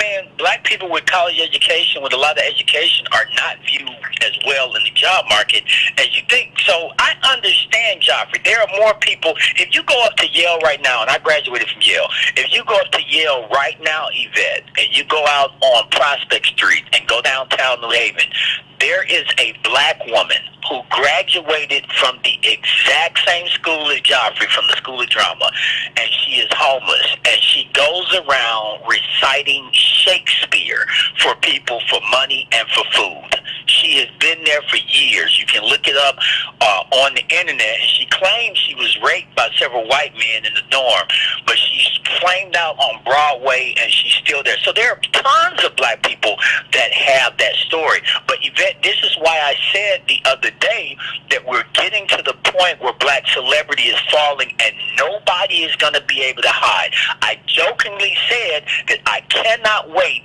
till we're all in that slave ship again, because only then will we understand who we really are. Pre-segregation, poor black people and wealthy black people lived right beside each other. And it wasn't until later, when black people were able to move to the suburbs, that we were able to get some other type of identity that separated us from who we really were. Absolutely. So I just leave you guys on that, but I just want to touch bases. It's always good sharing with you guys. Appreciate it, Alexander, as always. Appreciate it. Ooh, that was something right there. That was something. Appreciate it. As always, Alexander is a favorite of the show. And listen, it's only going to get worse with wealth and income inequality. Like, we under wealth classification, remember the girl that was at Columbia and she was stripping and her mama was looking for her and found her at the strip club and did all that stuff for her to get her there, but she was stripping. This stuff is only going to get worse as time goes on. And then the thing is, like, let me just explain one other thing to y'all. Like, some of y'all asked me, like, well, Yvette, you wouldn't take the $1 billion. I was looking in the chat. And it's like, you don't understand. Like, what good is it to take $1 billion if you can't help your community and you can't scale? Like, you can't do anything. So if Alexander said take $1 billion, you can't be political. I can't pay off a city council member or a local state legislature. I can't pay. I can't influence the dog catcher. I got $1 billion and can't do nothing with it to maneuver and scale in a way that helps my community. So what good is $1 billion then? Like $1 billion is supposed to be. It's supposed to be to, you can't make. Listen, you can't make power moves in America without politics. You just can't. Because making power moves means being able to influence your politician. So what good is it to have $1 billion that you cannot use to make yourself a powerful person? I don't want to be a billionaire who is not powerful and cannot help. Well, I'm just going to give you some money, but I can't go do nothing. You're not powerful if you can't influence politics. So that's why I said I can't take it. I can't take it because I can't do what I want to do with it. I need to be powerful. I don't want to be a billionaire who don't have no power. What good is that? What good are you a billionaire for if you can't do nothing with it? If you can't make no moves with it. So I just wanted to explain that in terms of because I saw people in the chat. I take it. But you can't use it to be a powerful person. You can't use it you can't be a kingmaker. If I don't want to have $1 billion and I can't be a kingmaker. I can't be a queen maker. No, I don't. That's not what I want out of my life. I don't want that. The dream. I think you all see. Dream Hoarder said you need 600K on net to be American. None of us have that. None of us have 600K. So when you walk around and you see what they're talking about, 1,700 middle black family, less than that now when you really move it around. But like when you see that, what you understand is that like we don't have the money we don't have the 600 to be American, and so the manifestation of that is just what Alexander was just talking about. I'm going to go to 817. 817, what's your name? Where you calling from? And what's on your mind? I can't get 817 to come up. You there, 817?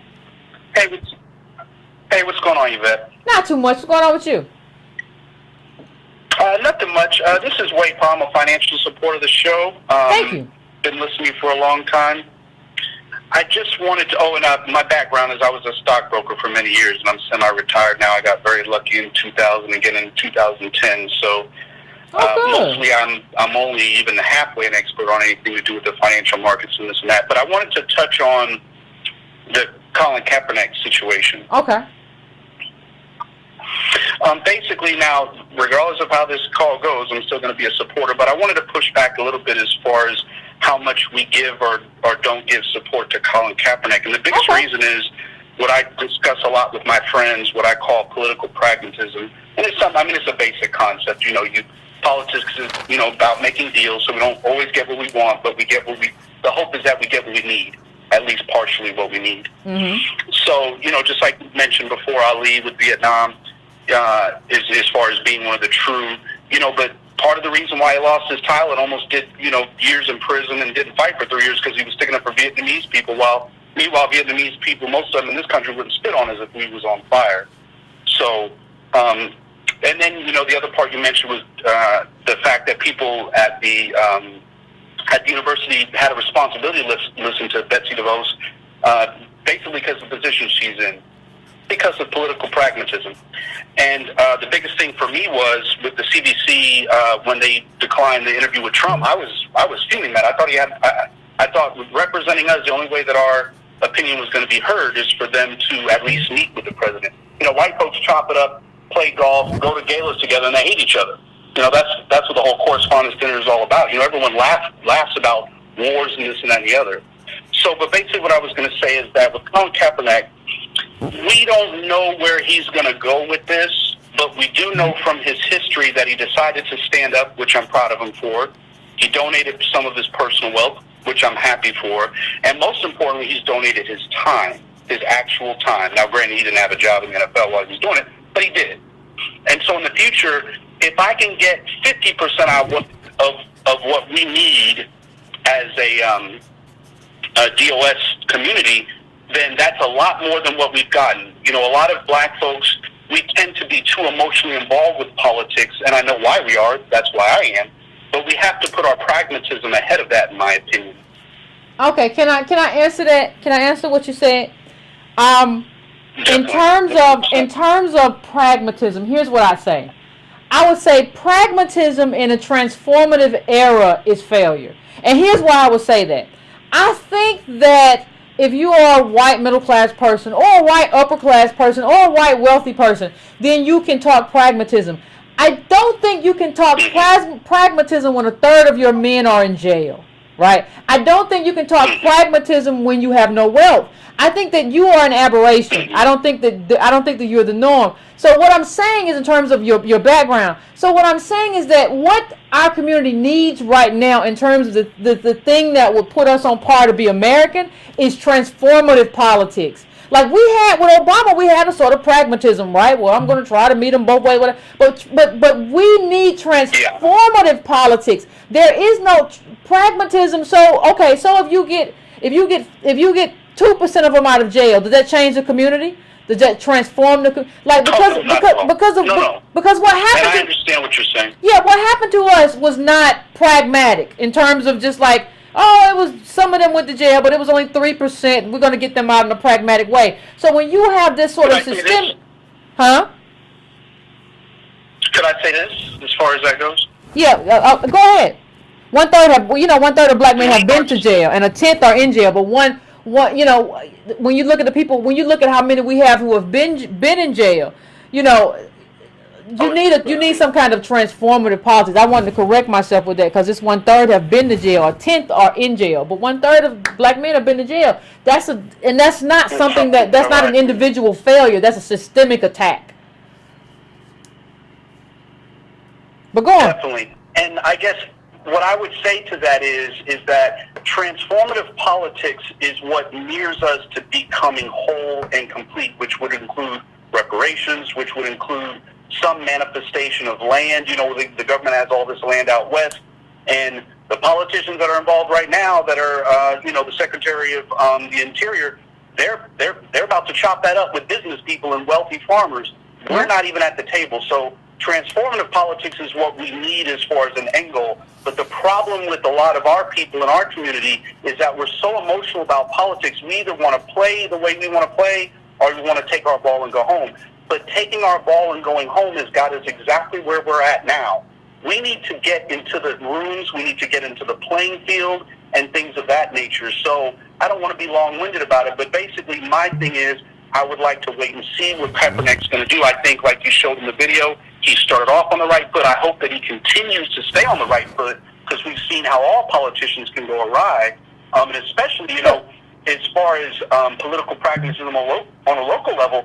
Look how many black politicians we've elected for the last 30, 40 years, and what has it done in these major cities? What has it done? But let me just say one thing. And I don't totally disagree with you, but you talked about land and the land going to the Department of the Interior, right? And I know that they're basically giving away land to business people. But what you gonna do? What you get with that? What you gonna do with that land?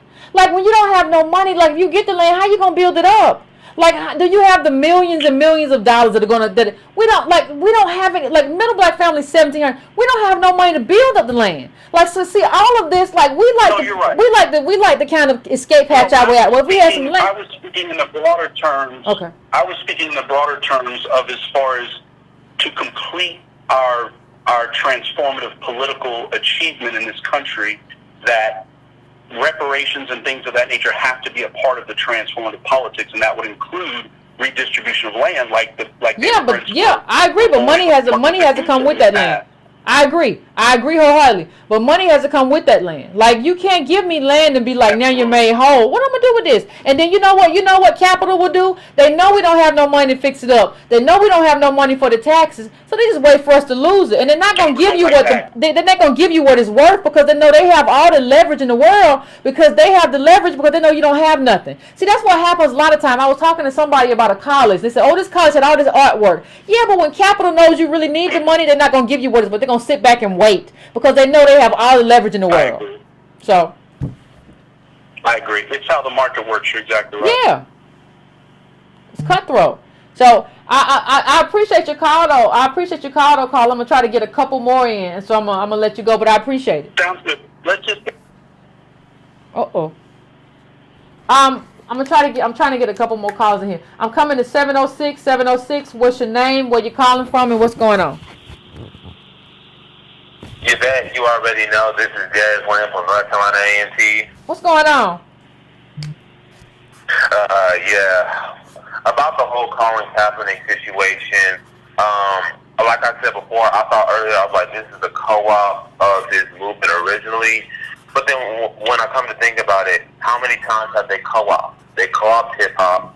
They tried co-opting Martin Luther King. They tried co-opting Eldridge Cleaver. They tried co-opting Rosa Parks. And so one of the things that I've had to come to question, and I think that we in the DOS community need to have is, what is the value of your leader if you put a price tag on it? Okay. I don't care if you gave $1 billion. You can't give me $1 billion to buy my soul, my principles, and my dignity. I'd rather be making $100,000 a year, knowing that my whole community is stable, our income gap is equal, my people got health care, my people got democratic values. I care more about that than a price tag. And so the only thing I'm going to leave off with right now is money is material. Money is not you. If I strip you from your money, who are you? All right. If I hear the wind, you were not meant to be here. Okay. That's all I got to say. All right. Appreciate you calling as always. Appreciate you calling in and dropping yours. I think one of the things Antonio Moore said before was that, we have to understand what the previous caller said is that, about we could get the land. I understand what he was saying in terms of reparations. But you have to understand, like, people be like, well, man, I wish I could get that land from Trump. And I understand that, like, we're not chocolate-covered white people. We are a group that was, like, left enslaved. And we're talking centuries. We're talking about, do you all understand that the bodies they just dug up, what was it, Texas or wherever? Like, that wasn't that long ago. We're talking 1900s. So I don't think, the land left isn't like, it isn't even like, the land got apartments and stuff already on it. It's like that stuff Kanye walking around on when he did that interview with Charlamagne. It needs to be built up and all that stuff. It needs a whole bunch of stuff that Kanye don't have the money to do. So he's going to be sitting on that land for a long time. Like, it's not there. And it's not there because nothing that we did wrong. Is there because it was just taken. Like, that's just what it is. I'm coming to 202. What's your name? Where you calling from? What's on your mind? Oh, I'm in here? Yeah, you in. What's going on? What's on your mind? Oh, sweet. First of all, I'm from Southeast. Well, one, I love you. Thank you. All the information that you bring. So I want to show you much love. So I'm going to get right to it so I don't, take up the lines. Alexander took my point with the Coca-Cola with MLK, but I'm going to just piggyback on it because I saw the co-op coming from miles away, and you can't hustle a hustler. And, I'm very street smart, and I went to college. I got my BA. But the thing that I want to get to you is, and actually it's a question, if MLK was co-opted, which I believe probably led to him realizing that his people were, ran into a burning building, which, the next day, or, he got shot and everything. Would this situation probably most likely cause Kaepernick to maybe, get pressure to maybe jump outside the lines of the contingencies, or maybe his contract, and then something crazy happens? No way to know. Okay. Yeah, that was just like something I was thinking about, because it happens to all of our ancestors. All of them always get co-opted. Yeah. A lot of them do, yeah. Other ones get shot. Yeah. Yeah, but I think that's something that we all just have to, literally deal with. And, I'm a young person, and I listen to you a lot, and I realize a lot of young people don't really call in. Uh-huh. But I think majority of our ancestors, definitely failed us, I think, as a whole. But I think there's some exceptions, like, of course, Khalid Muhammad, people like you, Tone. But, I think that we just got to watch out for the co-ops, unfortunately, and just not feed into it. But that's all I want to say. No, I appreciate it, caller. I agree. I think we have to watch out for the co-ops and just like, a lot of people believed in stuff because they didn't have the data, right? So you might have MLK when he's talking about black banking and stuff like that, because we don't understand that, like, the Federal Reserve and all the data has been being released. Like, somebody will come back to me be like, Yvette, well, Malcolm X thought we should open factories, but, like, this is a different time, and the time is different, and, like, we have the data on, like, how much they have and how much we have, and then redlining happened, and then they were just winning. Like, so we have to understand what that means. You know, we have to understand what it means that Nixon kind of tricked us into believing that, like, we're not going to give y'all Negroes no policies. Policies is transformational. What we're going to give y'all is you just got to do black business, and people pump their chest. Yeah, you right. We can do it. And they still ain't did it because it's not possible. But then when you say, like, hey, that's not going to work, people say you're negative. No, I'm just telling you what you're doing ain't business. And it's a whole nother thing. So we have to think about that. I'm going to 267. 267, what's your name? Where you calling from? What's on your mind? Hey, Yvette. What's going on? Hello? I'm here. Oh, what's up, Yvette? What's going on? Start by saying I love your show. Thank you. I love you. My name is Jerome. I'm calling from Philadelphia. Generation X. Just turned 41. And I just wanted to say the first thing, because it took me, some of the conversation went on, took me off topic a little bit. But I just want to first say, Alexander, we need a mixtape for him. You know what I mean? And that first single, it needs to be, what did he say? It needs to be overqualified. We need that whole mixtape from him. I'm calling it because that's transformative, because it speaks to my experience as a graduate from Temple University in production and broadcasting. I worked at Comcast, and literally in a situation where I'm working under a 26-year-old nephew of the CFO of Comcast. I'm going to say that again, the CFO of Comcast. You know, and having this person wanting to be my boss with 26 just getting out of school. I'm 20 years in the game, you know, doing video editing, and this person is coming with the expectation, this white person coming with the expectation of being my boss. So a lot of what Alexander said is true in terms of, you know, when you say someone is overqualified, that was specifically a term invented to depict black men that had basically got college degrees and were able to compete. The other thing I wanted to go back to is the talk that you had with the girl that called in from Howard University. I agree with her in the fact that in my first year, I went to Winston-Salem State University, and going into a black school, I did not know that I was not going to get an education about being, about being more prideful, being black, black history and the true history. And there was a history teacher there that broke it down, and I was somewhat enlightened by him. But I learned later on in life, and at my time at Comcast, my direct report was a black woman that graduated from FAMU, and she actually spoke to what you said in terms of the HBCU kind of educating black people on how to navigate in a white society. But that was really, at 40, that was my first encounter with that. So I know she rode a little bit off the rails and everything when she got into the color politics, which is in the elitism and the classism politics in all of these HBCUs and amongst black people, which is very true and very problematic. So I did understand where she was coming from. She just rode a little bit and got a little bit emotional and rode off the rails with it. So it is problematic.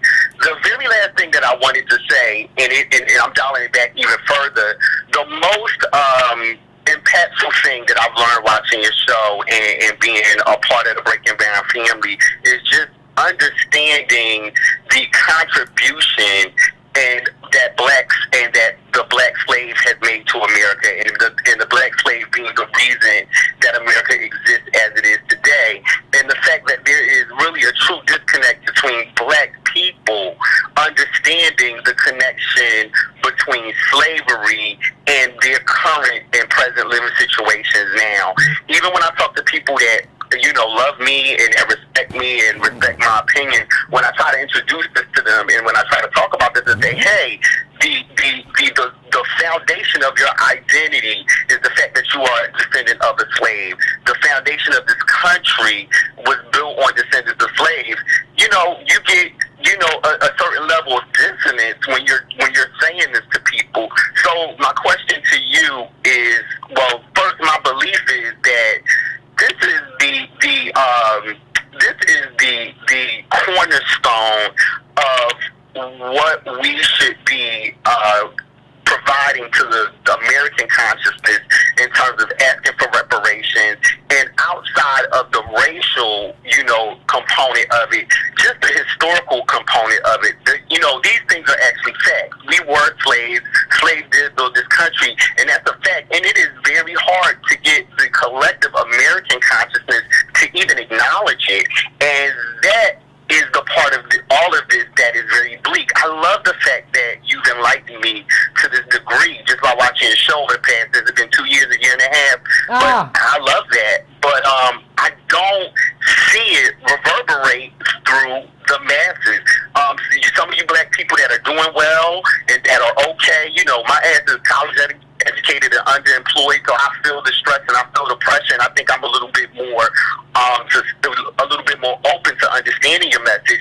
But those of us that are doing well, like I said, my direct report at Comcast, she spent $7,000 in a month. You know what I mean? And I don't have that life she does, and those people don't seem to hear this message or acknowledge our contribution. Well, here's the thing.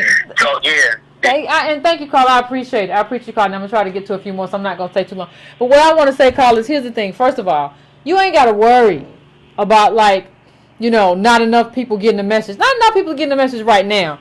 But a lot of people are finna get, everything that Antonio and I have said in terms of, predictions has come to pass. So there's a lot of people about to hit the pavement. And so they're not, if you can spend $7,000 in a month, you're not going to listen to me. But pretty soon there's going to come a time when you're not going to be able to spend that $7,000, right?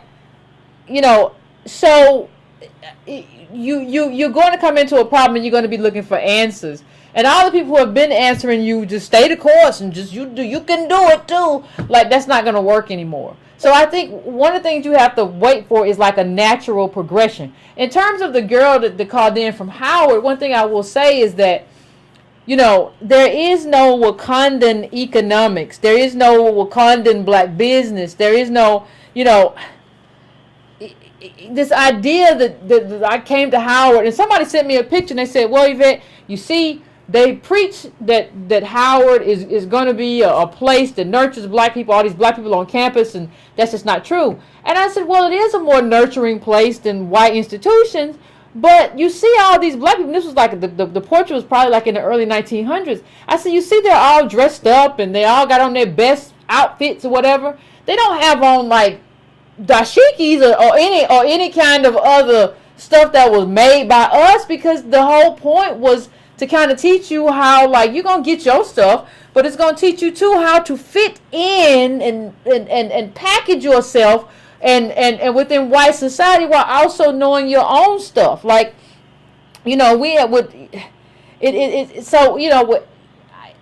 don't know, I really don't understand the expectation. And even in terms of elitism, I came to Howard as a child of two factory workers.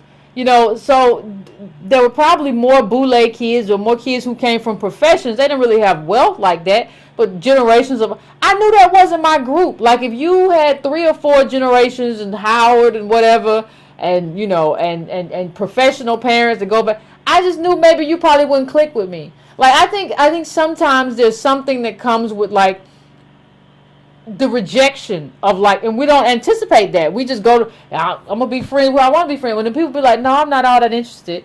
We want to, and we internalize it, and it's just, I don't know. I was never kind of that person who internalized that kind of. I never put myself out there. If I could kind of see early on whether or not, if I don't want to be a part of an elitist group, why? So I can be elitist too? I'm not interested. I don't want to. I don't want to play that game.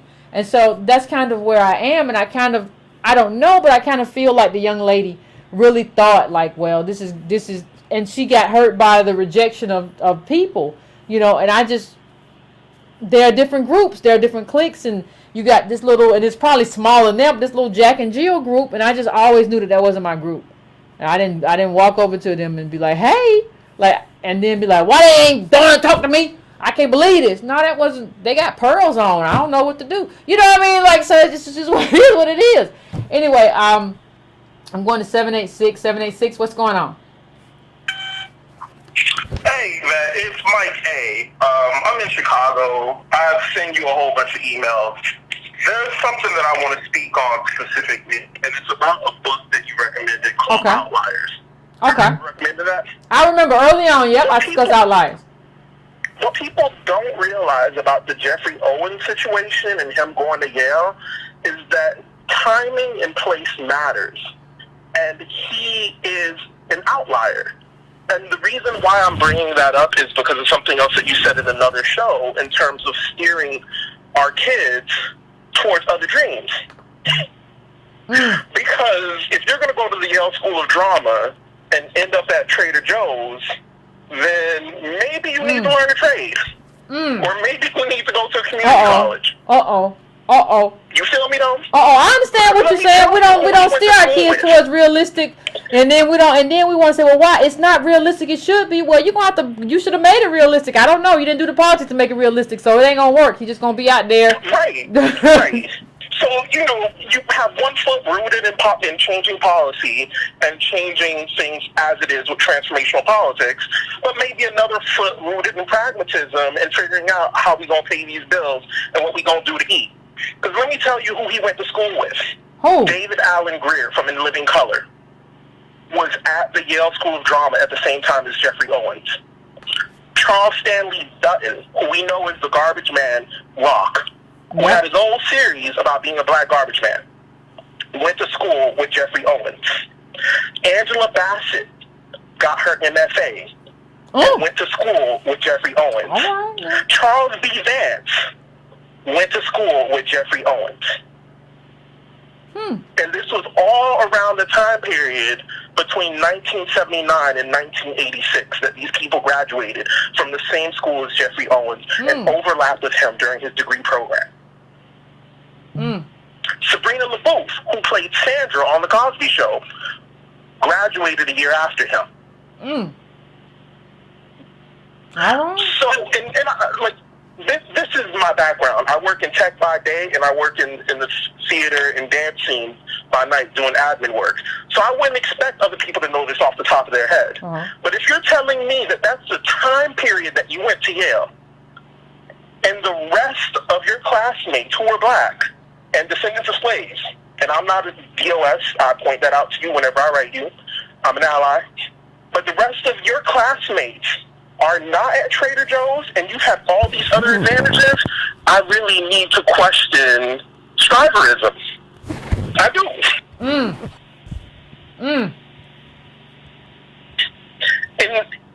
it's not just about Yale. It's also about the time period. You can't tell me that all of these people graduated between 79 and 87 and that they didn't have access to specific networks that led to all the people that I listed making it in business. You saying that was perfect timing. You saying that was perfect timing right now, ain't you? Yes, he was there during perfect timing, which brings me back to the book Outliers, which means that I can't judge my experience, or an African American descendant of slaves should not judge their experience based off of some of what they see in Hollywood. You have to start interrogating lineage, class, timing, access to networks, because what people are going to tell you is that you could be Angela Bassett too. And apparently he graduated with her and still didn't make it. Well, all right, caller, you done did the research. Ain't nothing I can say. You done did all your research. There's nothing I can say. I can't say nothing till I do my own. Have a good night. You too. I appreciate it. I appreciate it. I appreciate a good set of research. Now, let me tell you something. I appreciate it when people come in and call and do their homework. I appreciate like anything, unlike anything you have ever heard. Look, I think we got somebody who is back. What's going on, 202? Hey, I forgot, man. I got to get in this bed, boy. You be going all night. I forgot to share with y'all one thing, two little quick things. So, I mentioned this on the show before, but I wanted to point out again the two little quick things. Yvette, remember a couple of years ago, the state legislature of South Carolina was about to shut down South Carolina State, the only HBCU. I remember that. Well, state HBCU. And a lot of people wondered how it was saved. Well, Jim Clyburn, who I believe is an alumnus and who is the minority Republican in Congress, he flew immediately to South Carolina and met with the state legislature and the Republicans and got them to change their mind. And it's my understanding that the conversation went like this. If you shut down South Carolina State, then all these Negroes going to have to go over to the University of South Carolina, which is the white flagship. And you don't want them over there, so it will behoove you good white folk to give us our budget and keep our institution closed. Interest convergence. Interest convergence. Let me give you another example, Yvette. In Syria, right now, there are Nazi charity groups on the ground in Syria. Why are they there, Yvette? I don't know. They are there to give comfort, clothing, food, and money to the Syrians. Why would some white supremacists be doing this? Because they don't want them to come to Germany. They don't want them to come to Germany.